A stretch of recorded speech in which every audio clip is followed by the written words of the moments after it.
স্বাগত সংবাদ সন্ধ্যায়। আপনাদের সঙ্গে আছি গোলাম কিবরিয়া এবং সাথে আছে আমি মাহমুদা মমিতা। শুরুতে জানিয়ে দিচ্ছি শিরোনামগুলো।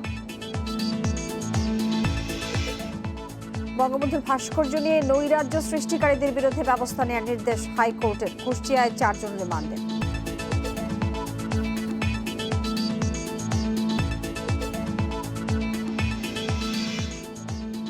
দেশে করোনায় আরও ৩২ জনের মৃত্যুতে প্রাণহানি ছাড়ালো ৬,৯০০, মোট রোগী প্রায় ৪,৮২,০০০।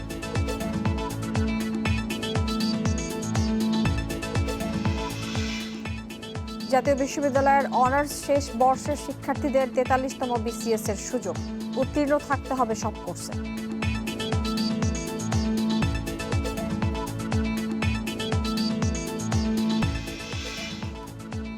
বঙ্গবন্ধু টি-20তে এক ম্যাচে 2 সেঞ্চুরি, ইমনের শতকে বরিশালের বড় জয়। ৮ মাস পর মাঠে মাশরাফি।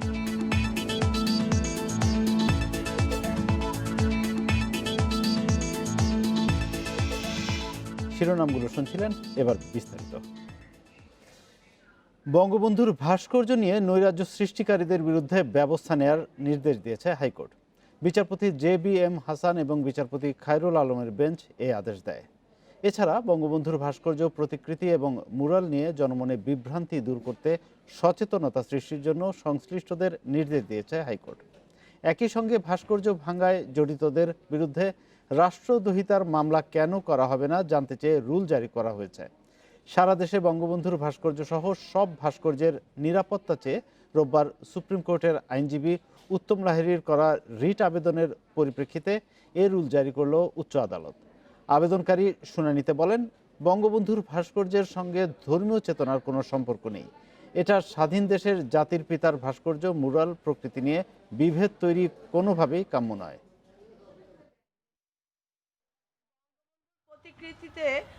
প্রতিকৃতি ভাঙা যে ভেঙেছে, এইটার জন্য আমরা পেয়েছি। ইসলামিক ফাউন্ডেশন এবং খতিব বাইতুল মোকাররম ওনারা যেন অ্যাওয়ারনেস বাড়ান এবং সরকারকে এই ব্যাপারে সহযোগিতা করেন।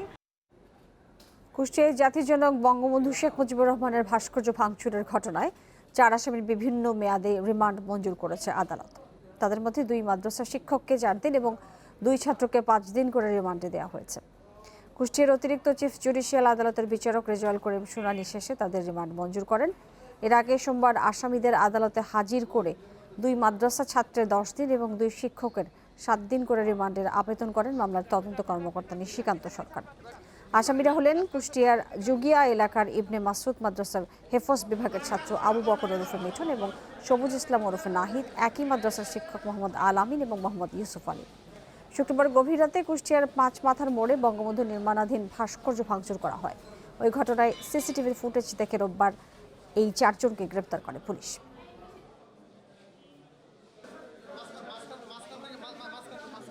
সুষ্ঠু তদন্ত করতে হলে রুট জানার দরকার। আমরা আদালতে বলেছি যে 8 জন কোনো ভাস্কর্য ভাঙা না হয়, 8 জন এরকম গভীর ষড়যন্ত্রে কেউ লিপ্ত না হয়, এইটাকে অবিলম্বে বন্ধ করার জন্য আজকে আমাদের এই মকদ্দমায় রিমান্ডের প্রয়োজন। এদিকে কুষ্টিয়ায় জাতির পিতা বঙ্গবন্ধু শেখ মুজিবুর রহমানের নির্মাণাধীন ভাস্কর্য ভাঙচুরের প্রতিবাদে আজও দেশের বিভিন্ন জায়গায় মানববন্ধন এবং প্রতিবাদ সমাবেশ হয়েছে। সকালে জাহাঙ্গীরনগর বিশ্ববিদ্যালয়ের প্রধান ফটকের সামনে মানববন্ধন ও প্রতিবাদ সমাবেশের আয়োজন করেন শিক্ষকরা। অতি দ্রুত ভাস্কর্য ভাঙচুরের মদতদাতাদের আইনের আওতায় আনার দাবি জানান তারা। ভাস্কর্য ভাঙার প্রতিবাদে বিক্ষোভ মিছিল এবং মানববন্ধন করেছে নারায়ণগঞ্জ জেলা আওয়ামী লীগ। এ সময় বক্তারা বলেন, ভাস্কর্য ভেঙে বঙ্গবন্ধুর নাম মানুষের মন থেকে মুছে ফেলা যাবে না। নাটোরে মুক্তিযোদ্ধার সংসদ ভবনের সামনে প্রতিবাদ করেন মুক্তিযোদ্ধারা। মুক্তিযুদ্ধের পক্ষের সব শুভ শক্তিকে ঐক্যবদ্ধ হওয়ার আহ্বান জানান বক্তারা। এছাড়া বঙ্গবন্ধুর ভাস্কর্য ভাঙচুরের প্রতিবাদে মানববন্ধন হয়েছে ঝিনাইদহ, মেহেরপুর, ফরিদপুর, লক্ষ্মীপুর, নরসিংদী এবং রাজবাড়ীতে।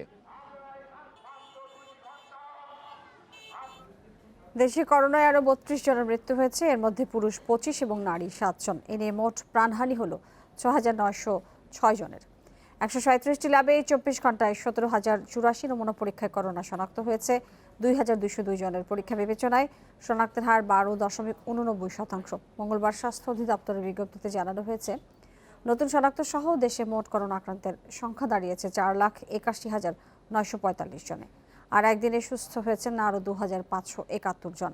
এ নিয়ে মোট সুস্থ 4,01,194 জন। করোনা থেকে সুস্থ হওয়ার পরও টিকা দেওয়া প্রয়োজন বলে মনে করছেন গবেষকরা। যুক্তরাষ্ট্রের জন হপকিন্স বিশ্ববিদ্যালয়ের সংক্রামক রোগ এবং শিশু বিশেষজ্ঞ উইলিয়াম মোস কথা জানান। অন্যদিকে রোগী বাড়তে থাকায় ইউরোপে আমেরিকার বিভিন্ন শহরের হাসপাতালে দেখা দিয়েছে শয্যা এবং চিকিৎসা সরঞ্জাম সংকট। করোনার বিশ্বে এ পর্যন্ত মারা গেছে 15,50,000-এর বেশি মানুষ, মোট সংক্রমিত 6,79,00,000। এদিকে সবার আগে ভ্যাকসিন পাওয়ার জন্য একটি নির্বাহী আদেশে স্বাক্ষর করবেন বিদায়ী প্রেসিডেন্ট ডোনাল্ড ট্রাম্প। করোনায় বিশ্বে একদিনে 8,000-এর বেশি মানুষের মৃত্যু হয়েছে। নতুন রোগী শনাক্ত হয়েছে 5 লাখের বেশি। 24 ঘন্টায় সবচেয়ে বেশি প্রাণহানি হয়েছে যুক্তরাষ্ট্রে, মারা গেছে 1500-র বেশি মানুষ। এ নিয়ে যুক্তরাষ্ট্রের মৃতের সংখ্যা 2,90,000 ছাড়িয়েছে। নতুন আরও 2 লাখ রোগী নিয়ে মোট আক্রান্ত 1,53,00,000-এর বেশি। সংক্রমণ বাড়ায় পেনসিলভানিয়া সহ বিভিন্ন রাজ্যের হাসপাতালে দেখা দিয়েছে শয্যা সংকট। এতে ব্যাহত হচ্ছে চিকিৎসা সেবা। জন হপকিন্স বিশ্ববিদ্যালয়ের চিকিৎসকরা বলছেন, করোনায় আক্রান্ত ও সুস্থ ব্যক্তিরও ভ্যাকসিন গ্রহণ করতে হবে।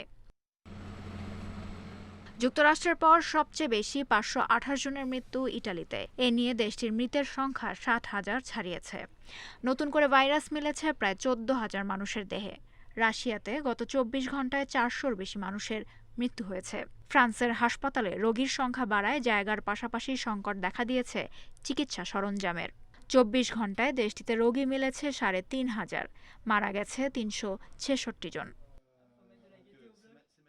ব্রাজিলে সোমবার 426 জনের মৃত্যু হয়েছে। নতুন করে শনাক্ত হয়েছে 24,000 রোগী। দেশটির সাও পাওলো শহরে করোনা পরীক্ষামূলক টিকা কর্মসূচি 25 জানুয়ারি শুরু হবে বলে জানিয়েছেন সেখানকার মেয়র।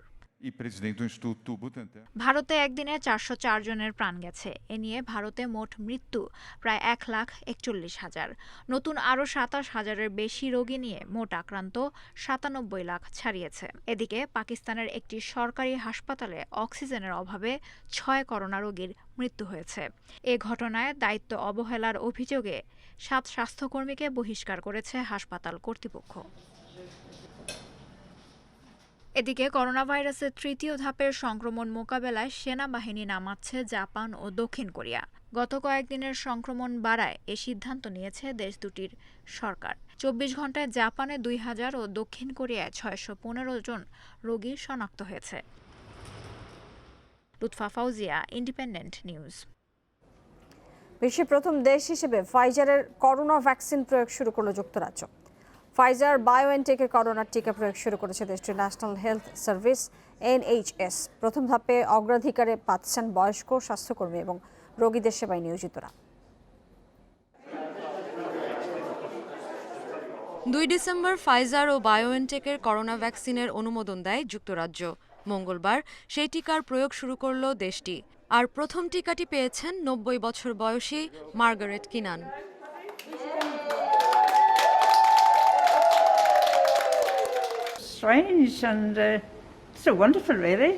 আমার ভীষণ ভালো লাগছে, সঙ্গে বেশ অদ্ভুত লাগছে। ভালো কিছুর অংশ হতে পেরেছি।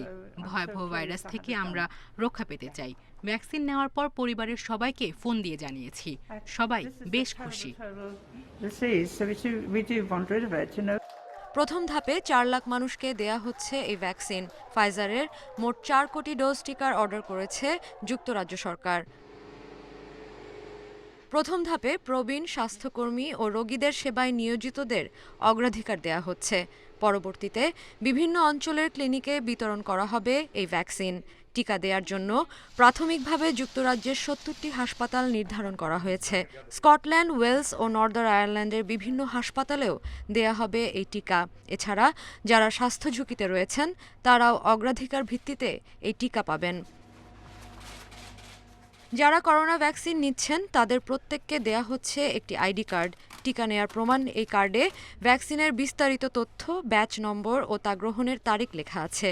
এতে দ্বিতীয় আরেকটি তারিখ দেয়া থাকবে যেদিন ভ্যাকসিনের দ্বিতীয় ডোজ দেয়া হবে। কার্ডটি সবসময় সাথে রাখার আহ্বান জানিয়েছে ব্রিটিশ সরকার। করোনা টিকা প্রয়োগ কার্যক্রমের শুরুকে ঐতিহাসিক মুহূর্ত হিসেবে বর্ণনা করে দিনটিকে ভি ডে হিসেবে আখ্যা দিয়েছেন যুক্তরাজ্যের স্বাস্থ্যমন্ত্রী Matt Hancock. It's the beginning of the end of this pandemic. একটা মহামারীর সমাপ্তির শুরু এটি। মানুষ বিধিনিষেধ মানছে যেন এই ভাইরাসের সংক্রমণ নিয়ন্ত্রণে থাকে, কিন্তু এখন আমরা একটা আশার আলো দেখতে পাচ্ছি। এই ভ্যাকসিন আমাদের করোনা মহামারী থেকে বাঁচাবে। এই ভ্যাকসিন প্রয়োগের ক্ষেত্রে গুরুত্বপূর্ণ অবদান রাখায় আমি NHS এর কর্মীদের আগাম ধন্যবাদ জানাই। To get past this pandemic. কয়েকদিন আগে নিজেদের করোনা ভ্যাকসিন স্পুতনিক 5 প্রয়োগ শুরু করে রাশিয়া। মস্কোয় সবচেয়ে বেশি ঝুঁকিতে থাকা নাগরিকদের দিয়ে শুরু হয় এই কর্মসূচি। নিয়ন্ত্রকদের অনুমোদন চূড়ান্ত হলে আগামী সপ্তাহেই করোনা ভ্যাকসিন প্রয়োগ শুরু করবে কানাডা।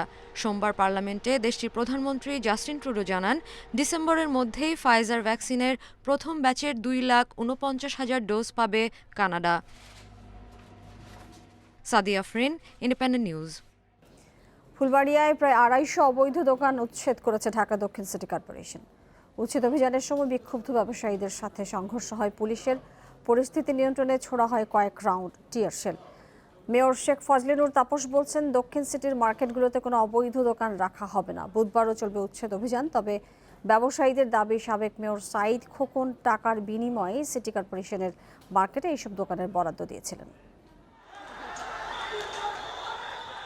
উচ্ছেদ দলের সাথে কয়েক দফা বাগবিতণ্ডার পর বেলা 1:45টার দিকে রাস্তা থেকে ব্যবসায়ীদের সরিয়ে ফুলবাড়িয়া সুপারমার্কেট 2-এর নগর প্লাজার সামনের একটি অবৈধ দোকান ভাঙা শুরু হয়। এতে ব্যাপক উত্তেজনা ছড়িয়ে পড়ে দোকানীদের মাঝে। শুরু হয় ইটপাটকেল নিক্ষেপ।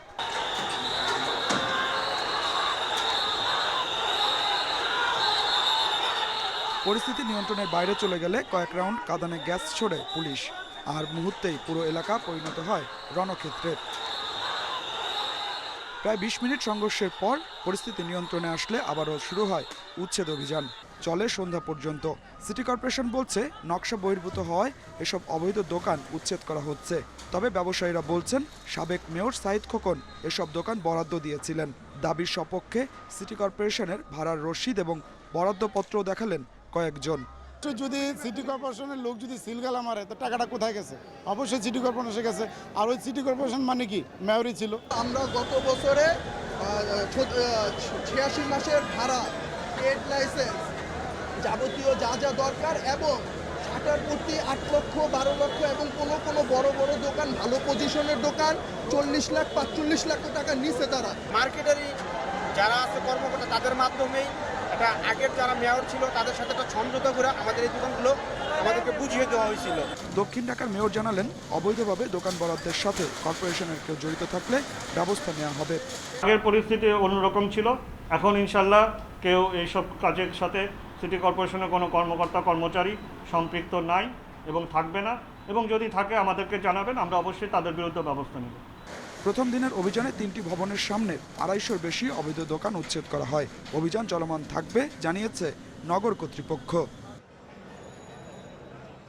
বর্তমান মেয়র শেখ ফজলে নূর তাপস দায়িত্ব গ্রহণের পর হুঁশিয়ারি দিয়েছিলেন অবৈধ স্থাপনা উচ্ছেদের।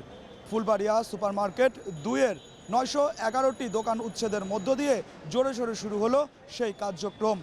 পর্যায়ক্রমে 29টি মার্কেটের অবৈধ দোকান উচ্ছেদেরও ঘোষণা দিয়েছে ঢাকা দক্ষিণ city corporation. Adilur Rahman, independent News, Dhaka. Karnaphuli নদীর তীরে অবৈধ দখলদারদের উচ্ছেদে দ্রুত পদক্ষেপ নিতে নির্দেশ দিয়েছে হাইকোর্ট। রায় বাস্তবায়নে বারবার সময় আবেদন করায় ক্ষোভ জানিয়েছে আদালত। বিচারপতি মোহাম্মদ আশফাকুল ইসলাম এবং বিচারপতি মোহাম্মদ আলীর বেঞ্চ এ আদেশ দেন। কর্ণফুলী নদী রক্ষায় প্রয়োজনীয় নির্দেশনা চেয়ে 2010 সালে human rights and piece for Bangladesh একটি রিট করে। শুনানি শেষে 2016 সালে অবৈধ স্থাপনা উচ্ছেদে 10 দফা নির্দেশ দিয়ে রায় দেয় হাইকোর্ট। ওই রায়ে নদী তীরের 58 একর জমিতে অবৈধ 2181টি স্থাপনা 3 মাসের মধ্যে উচ্ছেদ করতে বলা হয়। রিটকারী আইনজীবী মঞ্জিল মোর্শেদ জানান, পোর্ট এলাকার 20 একরে থাকা অবৈধ স্থাপনা উচ্ছেদ হয়, কিন্তু পরে বন্দর কর্তৃপক্ষের চেয়ারম্যান বদলি হয়ে যাওয়ায় ওই উচ্ছেদ থমকে যায়। গত 4 বছরে বেশ কয়েকবার সময় আবেদন করে উচ্ছেদ প্রক্রিয়া দীর্ঘায়িত করা হয়। এবছর আবারও সময় আবেদন করলে তা নাকচ করে দেয় হাইকোর্ট। ইতিপূর্বে 20 একরের মতো তারা উচ্ছেদ করেছিলেন এবং সেই 20 একর উচ্ছেদ করার পরে এখনও অনেক জায়গা ওখানে রয়ে গেছে। সেই জায়গার ভিতরে শত শত লোক বসবাস করছে এবং সেখানে তারা বলছেন যেখানে নাকি হাজার হাজার লোক বসবাস করে, তারা উচ্ছেদ করতে অপারগ এবং সময় চাচ্ছেন এবং আদালত তাদের সময় মঞ্জুর করেননি। 2 মাসের সময়ের মধ্যে এগুলো করতে হবে এবং আমরা আদালতকে বলেছি যে ইচ্ছাকৃতভাবে এই নদীর অবৈধ স্থাপনা উচ্ছেদ করা হচ্ছে না। আদেশে আদালত বলেছে 2 মাসের মধ্যে উচ্ছেদের আদেশ বাস্তবায়ন করতে হবে, না হলে বিবাদীদের আদালতে হাজির হয়ে ব্যাখ্যা দিতে হবে। বন্দরের লালদিয়ার চরের গ্যাস, বিদ্যুৎ ও পানি সরবরাহ বন্ধের নির্দেশ দিয়েছে হাইকোর্ট।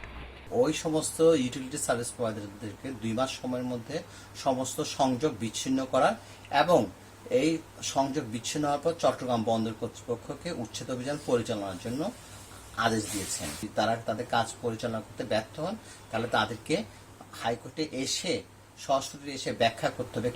আগামী 9 মার্চের মধ্যে অগ্রগতি প্রতিবেদন জমা দিতে বলেছে আদালত। জান্নাতুল ফেরদাউস তানভি, ইন্ডিপেন্ডেন্ট নিউজ, ঢাকা। জাতীয় বিশ্ববিদ্যালয়ের অনার্স শেষ বর্ষের শিক্ষার্থীরা 43তম বিসিএস-এ অংশ নিতে পারবেন বলে জানিয়েছে বিশ্ববিদ্যালয় কর্তৃপক্ষ। বিকেলে এক সংবাদ বিজ্ঞপ্তিতে এই তথ্য জানানো হয়েছে। বিজ্ঞপ্তিতে বলা হয়েছে, জাতীয় বিশ্ববিদ্যালয়ের 2019 সালের অনার্স শেষ বর্ষের চূড়ান্ত পরীক্ষায় যেসব পরীক্ষার্থী অংশ নিয়েছেন কিন্তু এখনও করোনা মহামারীর কারণে সব পরীক্ষা শেষ করা সম্ভব হয়নি, সেই সব পরীক্ষার্থীরা অ্যাপিয়ার্ড হিসেবে 43তম বিসিএস পরীক্ষায় অংশ নিতে পারবেন। তবে যে সকল শিক্ষার্থীরা অনার্স শেষ বর্ষের পরীক্ষায় অংশ নিলেও প্রথম বর্ষ, দ্বিতীয় বর্ষ, তৃতীয় বর্ষের পরীক্ষায় এক বা একাধিক কোর্সে অকৃতকার্য হয়েছেন, এখন উত্তীর্ণ হননি, তারা এই সুযোগের বাইরে থাকবেন। এছাড়া প্রফেশনাল কোর্সে বিবিএ, সিএসসি, বিএড অনার্স এবং ইসিই যেসব শিক্ষার্থীরা প্রথম সেমিস্টার থেকে সপ্তম সেমিস্টারের সকল কোর্সে উত্তীর্ণ হয়ে অষ্টম সেমিস্টারের চূড়ান্ত পরীক্ষায় অংশ নিয়েছেন, কেবল তারাই 43তম বিসিএস পরীক্ষায় অংশ নিতে পারবেন। রাজধানীর সড়কে শৃঙ্খলা ফেরাতে কেরানীগঞ্জের ঘাটারচর থেকে মতিঝিল পর্যন্ত ফ্র্যাঞ্চাইজি পদ্ধতিতে বাস চলাচল শুরু হচ্ছে আগামী 1 এপ্রিল। 5টি কোম্পানি এক হয়ে 165টি বাস চালাবে এই সড়কে। মঙ্গলবার নগর ভবনে এক বৈঠক শেষে কথা জানান ঢাকা দক্ষিণ সিটি কর্পোরেশনের মেয়র শেখ ফজলে নূর তাপস। এ সময় পরিবহন মালিক সমিতির নেতারা জানান, এই উদ্যোগ সফল হলে ঢাকার অন্য সড়কেও তা অনুসরণ করা হবে। মঙ্গলবার দুপুরে দক্ষিণ সিটির নগর ভবনে বাস রুট রেশনালাইজেশন কমিটির সঙ্গে বৈঠক করেন ঢাকার 2 মেয়র। বৈঠক শেষে দক্ষিণের মেয়র শেখ ফজলে নূর তাপস জানান, রাজধানীকে যানজট মুক্ত করতে 42টি রুটে 22টি কোম্পানির মাধ্যমে গণপরিবহন ব্যবস্থাপনার সুপারিশ এসেছে। এই পদ্ধতিতে আপাতত পরীক্ষামূলকভাবে বাস চলবে একটি রুটে। ঘাটারচর থেকে মতিঝিল এই অংশে আমরা পাইলটিং হিসেবে এই ফ্র্যাঞ্চাইজি ব্যবস্থা আমরা প্রবর্তন করতে যাচ্ছি। বাকি রুটগুলো আমাদের কার্যক্রমের মধ্যে আওতায় এনে আমরা আশাবাদী যে অচিরেই ঢাকাবাসীকে এই গণপরিবহনে শৃঙ্খলা ফিরিয়ে আনার একটি সুফল ইনশাআল্লাহ আমরা দিতে পারবো বলে আমরা আশাবাদী। এ সময় উত্তর ঢাকার মেয়র আতিকুল ইসলাম বলেন, সবার সহযোগিতা পেলে রাজধানীর সড়কে শৃঙ্খলা ফেরানো সম্ভব। কোন জায়গাটায় বাস বে হবে, কোন জায়গাটায় যাত্রী ছাউনি হবে, আমাদের কোন জায়গায় মালিকদের কি দায়িত্ব, সব কিছু নিয়েই আমরা আজকে লিপিবদ্ধ করেছি। বাসের যারা ড্রাইভার এবং চালক হেল্পার আছে তাদেরকে কীভাবে ড্রেস কোড দেওয়া যায়, সব কিছু নিয়ে এখানে আলাপ হয়েছে। বৈঠক শেষে সড়ক পরিবহন মালিক সমিতির সাধারণ সম্পাদক খন্দকার এনায়েতুল্লাহ জানান, আপাতত 5টি কোম্পানি এক হয়ে ঘাটারচর থেকে মতিঝিল পর্যন্ত সড়কে বাস চালাবে। এসব বাসের রং হবে সবুজ। ঘাটারচর থেকে মতিঝিল পর্যন্ত 5টি কোম্পানি চলাচল করতেছে। এই 5টি কোম্পানিকে আমরা একটি কোম্পানিতে রূপান্তরিত করব। এই 5 কোম্পানির মালিকদের সাথে আমরা বসে একটা জায়গায় আমরা আনব। পাশাপাশি এই কোম্পানির বর্তমান গাড়িগুলোকে আধুনিকরণ করা হবে, যেমন এই সিটগুলা না রেখে নতুন করে সিট বানানো হবে, এটা গ্রিন কালার থাকবে। দক্ষিণ ঢাকার মেয়র জানান, রাজধানীতে বাসের তুলনায় টার্মিনালের সংখ্যা কম, তাই 10টি টার্মিনালের জন্য সম্ভাব্য স্থান নির্ধারণ করা হয়েছে। Jahanara Parvin, Independent News, Dhaka.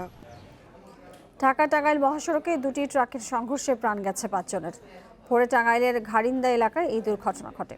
ঘন কুয়াশার কারণে নিয়ন্ত্রণ হারিয়ে এই দুর্ঘটনা বলছে পুলিশ। নিহতরা হলেন রাজশাহীর গোদাগাড়ী উপজেলার বাবুল, পটুয়াখালীর বাউফল উপজেলার সুবাহান, নজরুল বুলবুল এবং রিয়াদ। সংবাদে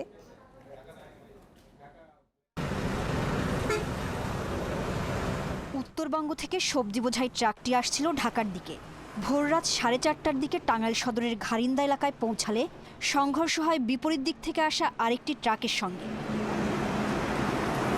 ঘটনাস্থলেই মারা যান ট্রাকের চালক ও হেলপার সহ 4 জন। এছাড়া হাসপাতালে নেওয়ার পর মৃত্যু হয় আরেকজনের। শব্দ নেওয়ার পর দৌড়াদৌড়ি করে আসছি, আসার পর দেখে অ্যাক্সিডেন্ট হচ্ছে। বেরোনোর পর আমরা এদিকে আসছি, এসে দিকে একটা গাড়ি কাঁচামাল ভর্তি গাড়ি উত্তরবঙ্গের থেকে ঢাকার দিকে যাইতেছিল, আর এই গাড়িটা উত্তরবঙ্গের দিকে যাইতেছিল। ঘটনার পরপরই স্থানীয়রা পুলিশকে খবর দেন। ঘন কুয়াশায় ট্রাক নিয়ন্ত্রণ হারিয়ে এই দুর্ঘটনা ঘটতে পারে বলে ধারণা করছে পুলিশ। বগুড়ার উদ্দেশ্যে যে পিকআপটি ছিল তার বডির মাঝ বরাবর আঘাত করলে পিকআপটি উল্টে গিয়ে পিকআপের অর্থাৎ পেছনে যে প্রিন্টারের মেশিনটা রাখা ছিল এবং ভারী মেশিন ছিল, সেই মেশিনটি আসলে পিকআপটির পেছনে বাঁধা ছিল। তো সেই পিকআপটি তখন ছুটে অর্থাৎ এবং সেই মেশিনের পিকআপের সামনের দিকে 4 জন শ্রমিক বসা ছিল, যারা কিনা এই প্রিন্টারটি আসলে সেটিংয়ের জন্যই সাথে যাচ্ছিল। দুর্ঘটনায় আহত 2 জনকে টাঙ্গাইল জেনারেল হাসপাতালে ভর্তি করা হয়েছে। Independent news desk. গোল্ডেন মনিরের অবৈধ সম্পদ এবং প্লট জালিয়াতির অভিযোগ অনুসন্ধানে রাজুকের সিবিএ নেতা আব্দুল জলিল এবং নিম্নমান সহকারী মোহাম্মদ ওবায়দুল্লাহ হককে জিজ্ঞাসাবাদ করেছে দুদক। মঙ্গলবার দুদকের উপপরিচালক শামসুল আলমের নেতৃত্বে একটি টিম তাদেরকে জিজ্ঞাসাবাদ করে। একই অভিযোগে দুপুরে রাজুকের উচ্চমান সহকারী এবং রাজুক শ্রমিক লীগের সাবেক সভাপতি আব্দুল মালেককেও তলব করা হয়েছে। এদিকে বুধবার রাজুকের পরিচালক শেখ শাহিনুল ইসলাম এবং 9 ডিসেম্বর গণপূর্ত অধিদপ্তরের অতিরিক্ত প্রধান প্রকৌশলী প্রদীপ কুমার বসু এবং 10 ডিসেম্বর ডিএনসিসি 53 নম্বর ওয়ার্ডের কাউন্সিলর শফিকুল ও ডিএনসিসির সাবেক কমিশনার বিএনপি নেতা এম এ কাইয়ুমকে তলব করেছেন। সম্প্রতি র্যাবের হাতে গ্রেপ্তারের পর প্রাথমিক অনুসন্ধানে গোল্ডেন মনিরের 610 কোটি টাকা এবং তার স্ত্রী রওশন আক্তারের 6 কোটি টাকার অবৈধ সম্পদের তথ্য পেয়েছে দুদক। এরই মধ্যে তাদের সম্পদের হিসাব চেয়ে নোটিশ পাঠিয়েছে দুদক। এছাড়া গত 3 ডিসেম্বর 3 কোটি 10 লাখ টাকার অবৈধ সম্পদের মামলায় গোল্ডেন মনিরের বিরুদ্ধে চার্জশিট দাখিল করেছে দুদক। বারবার প্রকল্পের মেয়াদ এবং ব্যয় বাড়ায় বিরক্তি প্রকাশ করেছেন প্রধানমন্ত্রী শেখ হাসিনা। এই ধারা বন্ধ করে সব প্রকল্প যথাসময়ে শেষ করতে পদক্ষেপ নেওয়ার নির্দেশনা দিয়েছেন তিনি। মঙ্গলবার আগারগাঁওয়ে এনএসসি সম্মেলন কক্ষে একনেকের সভায় তিনি এই নির্দেশনা দেন। সভায় 3,903 কোটি টাকার মোট 4টি প্রকল্প অনুমোদন দেওয়া হয়েছে। কৃষির কার্যকর ও মানসম্মত আধুনিক তথ্য সেবা নিশ্চিত করে কৃষিজীবীদের মধ্যে সচেতনতা তৈরিতে 2018 সালে একটি প্রকল্প নেওয়া হয়। কৃষি তথ্য সেবা আধুনিকায়নে 68 কোটি টাকার প্রকল্পটি চলতি বছর জুনে শেষ হওয়ার কথা ছিল, কিন্তু নির্ধারিত সময়ে শেষ না হওয়ায় সংশোধনের জন্য একনেক সভায় উপস্থাপন করা হয়। মঙ্গলবার একনেক সভায় প্রকল্পটির মেয়াদ 2022 সালের জুন পর্যন্ত বাড়ানো হয়েছে। একই সাথে প্রকল্পটির ব্যয় বাড়ানো হয়েছে 41 কোটি টাকা। সভায় প্রকল্পটির মেয়াদ ও ব্যয় বাড়ানোর কারণ পর্যালোচনা করতে বলেছেন প্রধানমন্ত্রী। প্রকল্প বাস্তবায়নের বিকল্পের কারণ কি সরাসরি জানতে চেয়েছেন প্রকল্প পরিচালককে। তো প্রকল্প পরিচালক উপস্থিত ছিলেন না।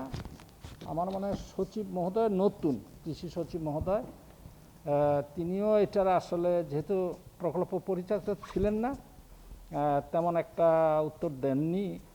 তো প্রধানমন্ত্রী যেটা বলেছেন প্রকল্প দ্রুত বাস্তবায়নের পদক্ষেপ নেন। সভায় সড়ক পরিবহন ও সেতু মন্ত্রণালয়ের একটি প্রকল্পও সংশোধনের জন্য উপস্থাপন করা হয়। 1 বছর মেয়াদের 104 কোটি টাকার প্রকল্পটি নির্ধারিত সময়ে শেষ হওয়া উচিত ছিল বলে মন্তব্য করেন প্রধানমন্ত্রী। সময় আপনারা বাড়িয়ে নিয়ে আসেন আর ব্যয় বাড়িয়ে নিয়ে আসেন, এটা আর হতে পারে না। তো এখন আবার 21 পর্যন্ত নিয়ে আসেন বাড়ানো, এটাই শেষ, এরপর আর বাড়াতে পারবেন না। যখন যা প্রকল্প হবে প্রকল্প যথাসময়ে শেষ করবেন। উনি যথেষ্ট জোরের সঙ্গে কথাটা বলেছেন আজকে আমি মনে করি, এবং আমি মনে করি কিছুটা হলো বিরক্তিস্বরই বলেছেন। একনেক সভায় নারায়ণগঞ্জের পঞ্চবটি থেকে মুন্সিগঞ্জের মুক্তাপুর পর্যন্ত সড়ক প্রশস্তকরণ ও দ্বিতল সড়ক নির্মাণে 2,242 কোটি টাকার প্রকল্প অনুমোদন দেওয়া হয়, যা শেষ হবে 2025 সালে। Sajjad Hossain, independent News, Dhaka.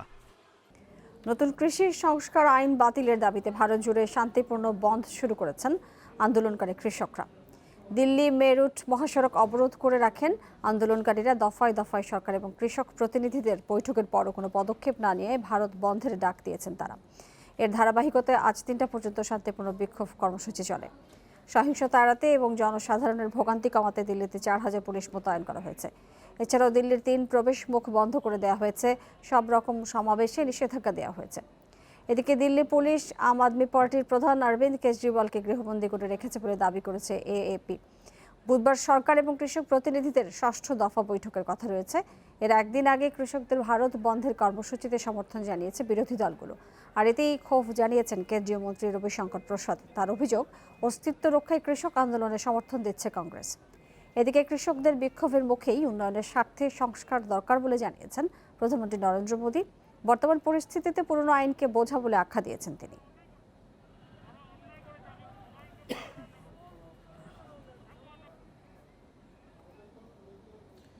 ঘরোয়া টি-20তে ক্যারিয়ারের দ্বিতীয় সেঞ্চুরি পেলেন নাজমুল শান্ত, কিন্তু শান্তর হাসি কেড়ে নিয়েছেন যুব বিশ্বকাপ জয়ী তারকা পারভেজ ইমন। ৪২ বলে সেঞ্চুরি করে সব আলো নিজের দিকে টেনেছেন। ইমনের বিধ্বংসী ইনিংসে ২২১ রান তাড়া করে রেকর্ড গড়েছে বরিশাল।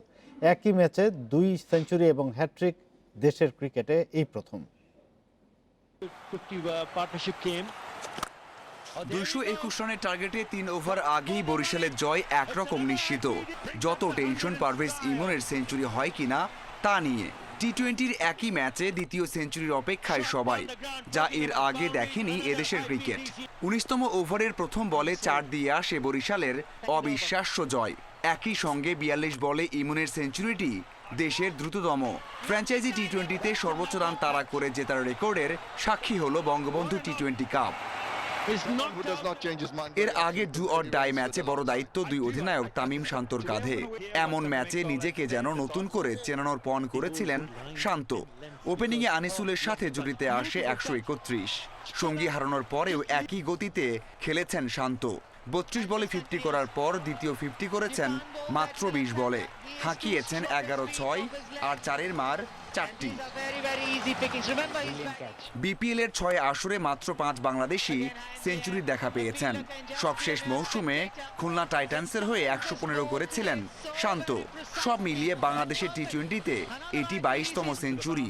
ফ্র্যাঞ্চাইজি টুর্নামেন্টে শান্তর ২ নম্বর।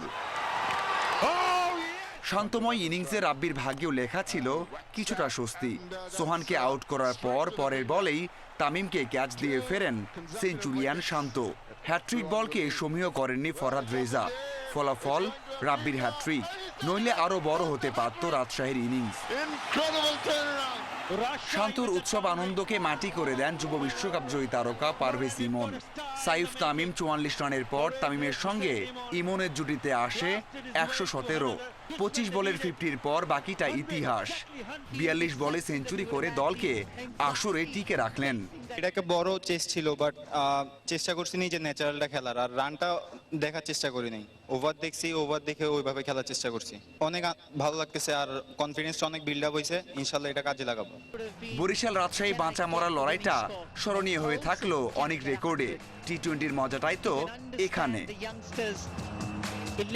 Mazharul Islam, independent news. আর এই ছিল সংবাদ সন্ধ্যার আয়োজন। ইন্ডিপেন্ডেন্ট টেলিভিশনের সব খবরের আরো বিস্তারিত জানতে চোখ রাখুন ফেসবুক, ইউটিউব এবং টুইটারে। সাথে থাকার জন্য ধন্যবাদ জানাচ্ছি।